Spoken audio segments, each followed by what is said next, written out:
So good day, ma'am. I am Raniel Chipakamalan, your student nurse for today. So today, ma'am, I'll be doing a respiratory assessment. I am able to assess your breathing and your lung sound. So for verification lang, ma'am, what's your name, ma'am? Your birthday, ma'am? January 19. Okay. So by doing this procedure, ma'am, I'll be following the EPA method. So first, I'll inspect, palpitate, percuss, and auscultate. Yo. So, it is okay to you, ma'am, nga ako ang mag-do sa procedure. So, by doing this procedure, ma'am, I'll be able to touch certain parts of your body. Okay ra kung mahawid sa imo, ha, ma'am?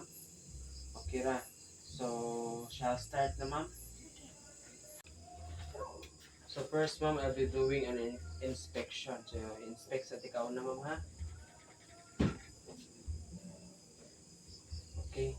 Pwede ka mo tindog, ma'am? Tindog, ma'am. So, next, ma'am, I'll be doing a palpation. So, hawid ko, ma'am, ha? Sige, ginhawa, ma'am. Sige, ginhawa pag yun. Sige, ginhawa, ma'am. So, sige, ginhawa, ma'am. Sige, ginhawa. Sige, ginhawa pa, ma'am. Okay, next, ma'am. Ako kang i-forecast, ma'am, ha? Pwede ka mo hawid, ma'am. Hawid, ma'am. Na, ma'am. Sige.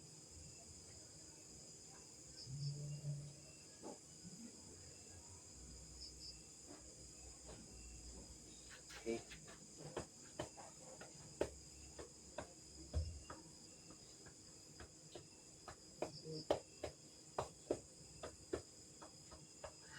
Okay. When I'm doing the procedure, ma'am, nakapil kag ini tenderness. No. Okay. So, pwede na ka mo lingkod, ma'am. Okay, next, ma'am, ako kang i-auscultate, ma'am, ha? Mag-una ko sa anterior.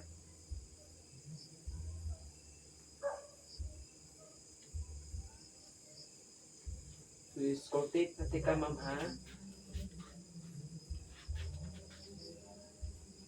Sige, ginhawa, ma'am.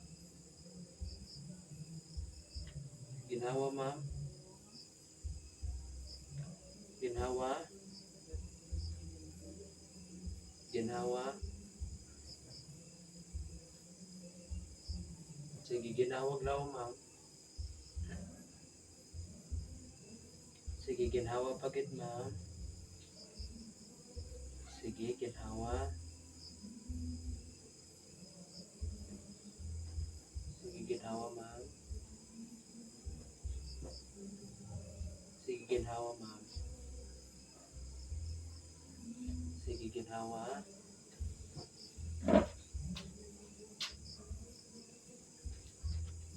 Sige, ginhawa, ma'am.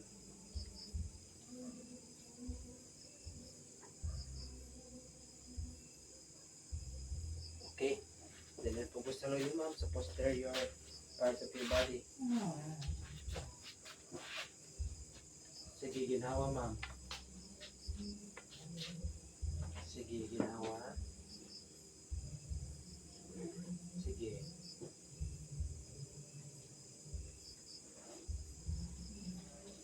Sige, ginhawa po, ma'am. Ginhawa, ma'am. Sige, ma'am, ginhawa. Ginhawa, ma'am. Ginhawa, ma'am. Sige, ma'am. Okay, thank you, ma'am. So, as far as, ma'am, I haven't observed any crackles, wheezing in your lung sound. In your breathing, okay man po yung breathing, ma'am. So, thank you so much, ma'am, for your participation and cooperation. So, stay healthy, ma'am. Chose a healthy lifestyle. Thank you so much, ma'am. God bless you.